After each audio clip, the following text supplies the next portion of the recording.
سفر تو آپ بھی کرتے رہتے ہیں، لیکن میں آج آپ کو ایک عجیب و غریب سفر کی داستان سنانا چاہتا ہوں۔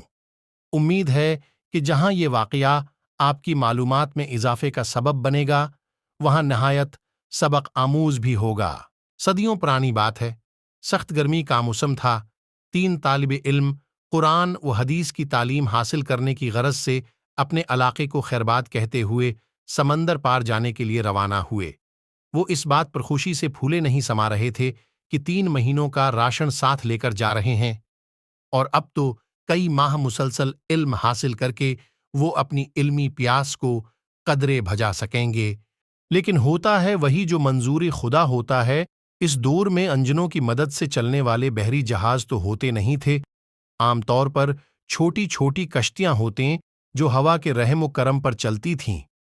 اگر قدرتی طور پر ہوا منزل مقصود کی طرف چل رہی ہوتی تو مسافروں کی پانچوں گھی میں ہو جاتیں، لیکن خدا نخواستہ اگر ہوا مخالف سمت اختیار کر لیتی تو بسا اوقات کئی ماہ مسافر سمندر میں ہی بھٹکتے رہتے اور کھانے پینے کا سامان ختم ہونے یا راستہ بھول جانے کی وجہ سے آخر کار زندگی سے مایوس ہو جاتے۔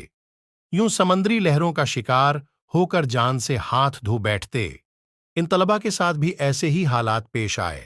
ان کی کشتی بھی مخالف ہوا کہ بھینٹ چڑھ گئی، لاکھ جتن کیے، لیکن قدرت کو کچھ اور ہی منظور تھا۔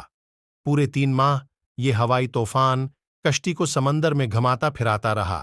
چند لقموں کے سوا سارا سامان خوردنوش کام آ چکا تھا۔ ان بیچاروں کے پاس دعاؤں اور التجاؤں کے سوا کوئی چارہ کار نہ تھا، لہذا اللہ تعالیٰ کے سامنے گڑگڑانا شروع کر دیا۔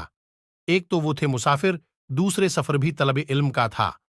ایسے مسافروں کے پاؤں میں تو فرشتوں جیسی مقدس مخلوق بھی اپنے نورانی پر بچھانا فخر سمجھتی ہے، پھر اللہ تعالیٰ جو ارحم الراحمین ہے اس کی رحمت جوش میں کیوں نہ آ جاتی۔ دعا قبول ہوئی اور کشتی کنارے جا لگی، لیکن آگے دیکھیے ہوتا ہے کیا۔ اصل مصیبت کا آغاز اب ہوا۔ مشیت الہی کو ان کی آزمائش مقصود تھی، اور وہ بھی اپنی دھن کے ایسے پکے تھے کہ مصائب سے گھبرا کر علم کی راہ سے ہٹ جانا ان کے لیے مشکل ہی نہیں، ناممکن تھا۔ اس لیے بے سرو سامانی کو خاطر میں نہ لاتے ہوئے اپنے انجام سے بے خبر منزل کی جانب بڑھنے لگے۔ مولا میرے مولا